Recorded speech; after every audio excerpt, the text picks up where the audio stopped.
Assalamualaikum warahmatullahi wabarakatuh. Alhamdulillahirabbil alamin, wassalatu wassalamu ala asyrofil mursalin Muhammad wa ala alihi wa sahbihi ajmain. Dulur-dulur seiman, kaum muslimin dan muslimat yang dirahmati Allah, kali ini kita akan membicarakan masalah perubahan yang dibawa oleh ajaran Nabi Muhammad SAW terhadap bangsa Arab. Perubahan yang dibawa oleh Nabi Muhammad SAW terhadap bangsa Arab itu meliputi segala segi dan bidang kehidupan. Apa yang telah dicapai untuk kejayaan bangsanya itu merupakan suatu sukses besar yang menakjubkan dalam sejarah dunia. Dia bangkitkan bangsanya dari lembah kebodohan untuk kemudian diserahi dan untuk mengemban tugas yang yaitu risalah atau agama Islam kepada seluruh umat manusia. Sebab utama dari kemenangan yang besar itu terletak pada kebenaran agama yang dibawanya. Agama yang diturunkan dari Tuhan Rabbul Alamin adalah agama yang memuat ajaran-ajaran tentang kepercayaan, kemasyarakatan, politik, dan lain sebagainya. Yang semuanya itu diterapkan oleh Nabi Muhammad SAW. Nabi Muhammad SAW menerapkannya dalam kehidupan bangsa Arab. Karena itu pengaruh atau efek daripada agama Islam nampak pula pada berbagai segi dan bidang kehidupan bangsa Arab. Secara ringkas dapatlah dikemukakan garis besar yang perubahan yang dibawa oleh Nabi Muhammad SAW terhadap bangsa Arab itu antara lain: satu, segi keamanan, segi keagamaan maksud saya. Bangsa Arab di zaman jahiliyah itu menyembah patung-patung dan batu-batu berhala, yang mereka juga menyembelih hewan-hewan kurban di hadapan patung-patung berhala itu untuk memuliakannya. Mereka pada umumnya tenggelam dalam kemusyrikan dan dalam kehidupan yang terpecah belah serta saling bermusuhan dalam peperangan-peperangan. Setiap sengketa yang timbul di kalangan mereka itu mereka serahkan penyelesaiannya kepada pemimpin-pemimpin mereka. Maka kemudian datanglah agama Islam yang membawa undang-undang dari Allah Subhanahu wa taala, yaitu Al-Qur'an, yang mengatur semua kehidupan mereka, baik yang mengenai hubungan antar individu maupun yang berkaitan dengan kepercayaan, seperti percaya kepada keesaan Allah, percaya kepada hari berbangkit, dan yang mengenai ibadah seperti puasa, sholat, zakat, dan lain-lain.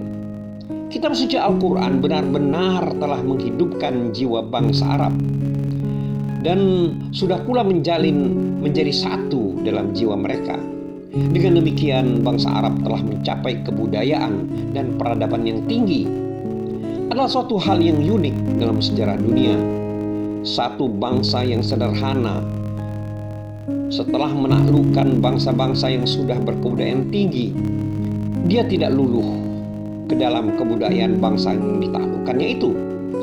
Bahkan dia telah memberi bentuk yang lebih positif kepada kebudayaan bangsa yang ditaklukkan. Kemudian perubahan yang berikutnya adalah segi kemasyarakatan.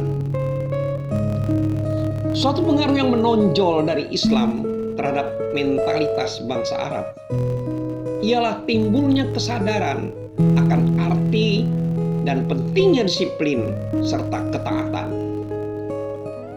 Sebelum Islam, keinsapan yang demikian itu sangat tipis di kalangan mereka. Padahal untuk membina suatu masyarakat yang teratur dan tertib amat diperlukan kedisiplinan dan kepatuhan kepada pimpinan. Hal ini pula terjadi dalam masa jahiliyah, di mana belum jelas kelihatannya bagaimana dalam mengatur masyarakat dan sebagainya. Setelah Islam datang, maka dibikinlah aturan-aturan bagaimana mengatur masyarakat. Islam mengharamkan untuk menumpahkan darah yang tidak beralasan, dan dilarangnya untuk orang menuntut bela dengan cara menjadi hakim sendiri-sendiri seperti zaman jahiliyah. Tapi Islam menyerahkan penuntutan, pembelaan kepada pemerintah. Banyaklah dalam Islam ini hal-hal yang mengatur dan menjadi dasar umum masyarakat dalam hubungan antar manusia atau individu dengan individu. Kemudian antar individu dengan masyarakat ramai. Kemudian antara kelompok masyarakat dengan kelompok masyarakat lainnya. Kemudian bagaimana mengatur hukum kekeluarga atau hukum keluarga sampai pada soal-soal bernegara. Islamlah yang pertama-tama mengangkat derajat wanita, memberikan hak-hak kepada wanita sesuai dengan kewanitaannya. Islam pula lah yang menegakkan ajaran-ajaran persamaan antar manusia dan memberantas perbudakan. Kemudian perubahan yang timbul dengan adanya Islam ini adalah perubahan dari segi politik. Bangsa Arab sebelum Islam itu hidup bersuku-suku atau kabilah-kabilah, dan mereka itu berdiri sendiri-sendiri, satu sama lain, kadang-kadang saling bermusuhan. Mereka tidak mengenal rasa ikatan nasional. Yang ada pada mereka hanyalah ikatan dari suku atau kabilah. Dasar hubungan dalam kabilah itu adalah pertalian darah. Rasa kesukuan ini amat kuat dan mendalam pada diri mereka, sehingga bila mana terjadi salah seorang di antara mereka teraniaya, maka seluruh anggota-anggota suku atau anggota-anggota kabilah itu akan bangkit membelanya.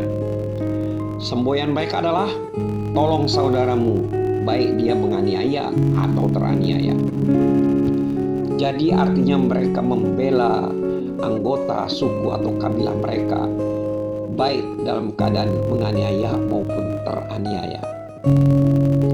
Sesudah bangsa Arab itu memeluk agama Islam, kekabilahan itu ditinggalkan dan timbullah kesatuan persaudaraan dan kesatuan agama, yaitu kesatuan umat manusia di bawah satu naungan panji kalimat syahadat.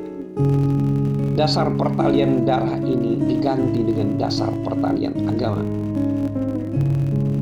Demikian bangsa Arab yang tadinya hidup bercerai-berai, berkelompok-kelompok, namun berkat agama Islam mereka menjadi satu kekuatan, yaitu jadi satu kekuatan bangsa, satu kekuatan kesatuan umat yang mempunyai pemerintahan pusat, dan mereka takluk dan tunduk pada satu hukum, yaitu hukum Allah dan Rasul-Nya.